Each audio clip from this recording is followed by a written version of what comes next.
Nii, tere tulemast näitusemaja kohvikusse number 33. Siin on meil pakkuda appetaiseriks väikseid küpsiseid. Kõik värsked pirukad ja koogid tulevad laupäeva hommikul otse ahjust. Ja meil on ka näitus. Loomulikult. Ja Nii maitsvat kui ka hingele. ja nii meelele kui keelele. Ja näitusel on meil sel aastal kunstnik või ütleme käsitöömeister Tiit Korbussepp on teinud ilusat Eesti käsitööd puidust ilusa viimistlusega. Tulge vaadake.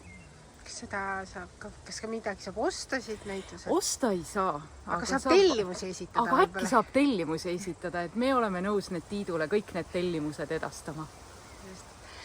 Ja mis kellast te lahti olete? Avame kell 11. Ja kuni kella 6-ni pakume kõik see maitseb paremat.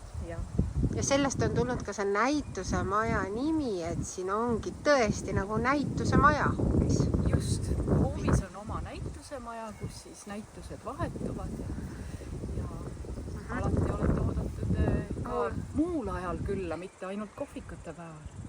Ja siin on suur hoov, kus saab istuda, panete lauad ja toolid.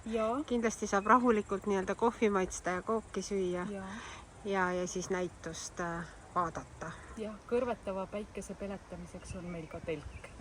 Aga kohtumiseni siis laupäeval. Kohtume laupäeval. Just.